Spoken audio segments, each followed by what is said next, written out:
ito mga boss, nakikita po natin na bumubula po itong tubig na dito sa radiator. Dahil po ang makina po na to namatayan po sa overheat. Dito mga boss, ang makina po nito palyado na siya at malakas po ang inig. May vibration na po dahil po sa overheat. Nag-overheat ito, at ito po sa air cleaner nya, maririnig po natin may singaw na po na lumalabas dito.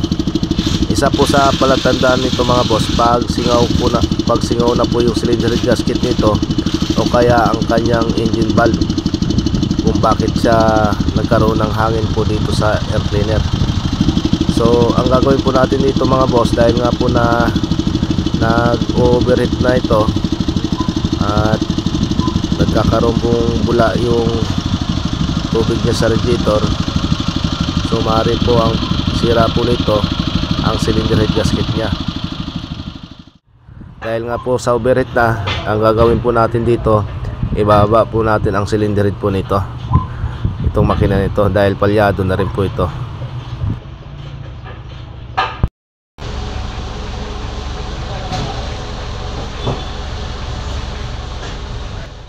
Binababa na ang cylinder head. Yeah. Okay.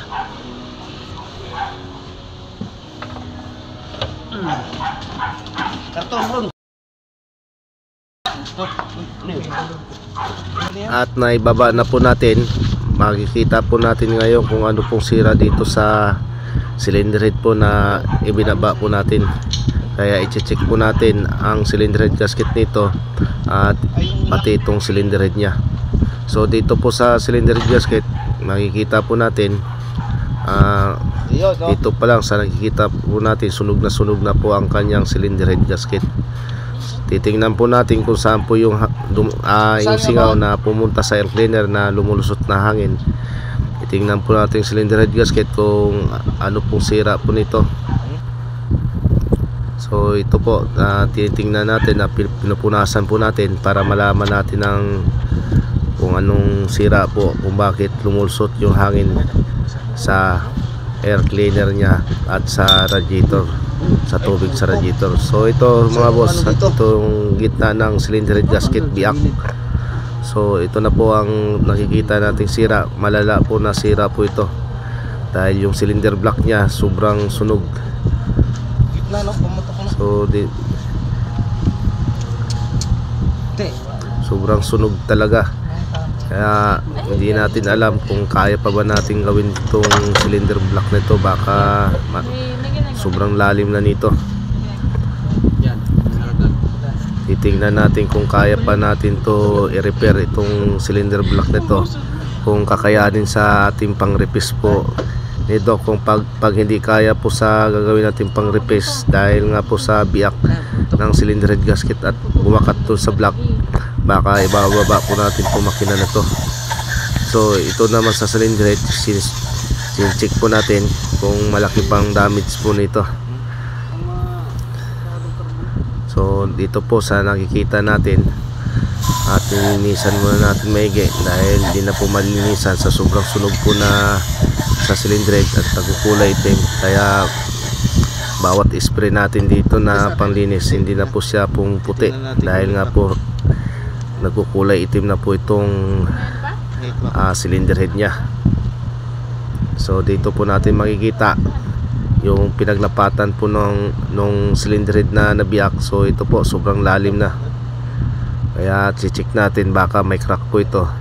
Nakuha mo isang dito. Dahil pag may crack, papalitan natin itong cylinder head na to dahil masyado na po sunog na to. Hindi natin alam kung kakayanin pa ba to i-repair.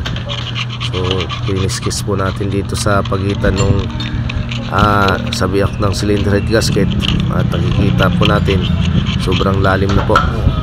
So ito po siya, sobrang lalim. Kaya ang gagawin natin dito mga boss, titingnan natin kung anong paraan na gagawin natin dito sa cylinder head, kung papalitan ba natin to ng buo o ipapa-repair, dahil marami na pong maaari pong sira po nito sa cylinder head na to. At i-check po natin talaga maigi nito, baka may crack. So sobrang lalim lang, wala siyang crack. So pwede rin siguro to ipamasin shop at bibuild upan na po itong cylinder head na to.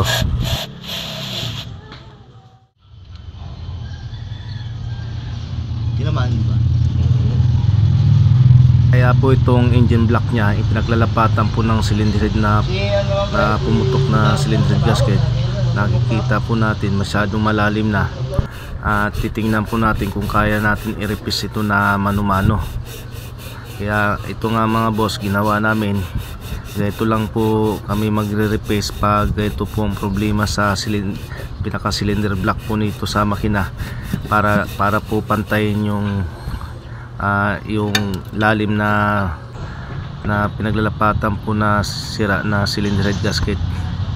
So ito po siya, makikita po natin dito medyo itim, ibig sabihin hindi pa inaabot pa sa paglilihan natin. So kailangan po natin to mapantay para po pag kinabit yung cylinder head gasket, lapat na lapat talaga siya. Kailangan po mapapantay natin to, maalis itong itim na ito sa gilid. So tulad po nito na napantay na po namin. At itong mga boss, ang cylinder head gasket na ipapalit natin, original po ito na ikakabit po namin.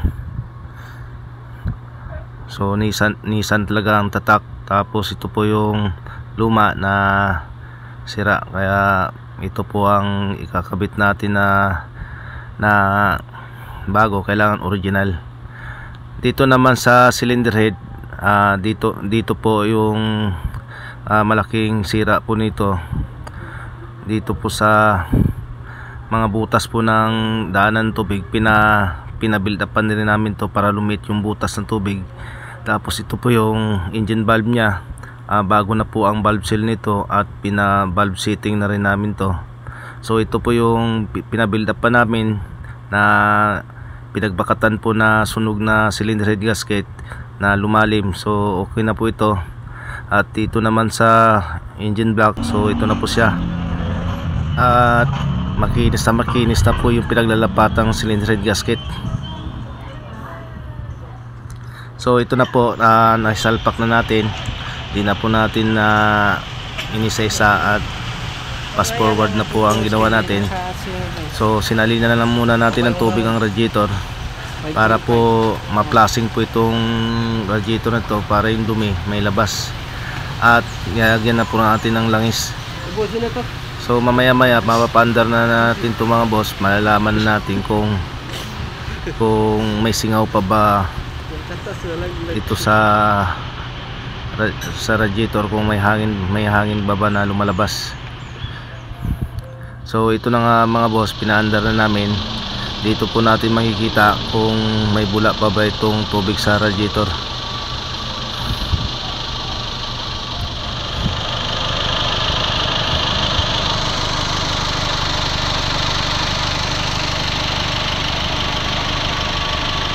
Sa ngayon mga boss, sa under po na to, matining na po, at wala na pong hangin na lumalabas dito sa air cleaner.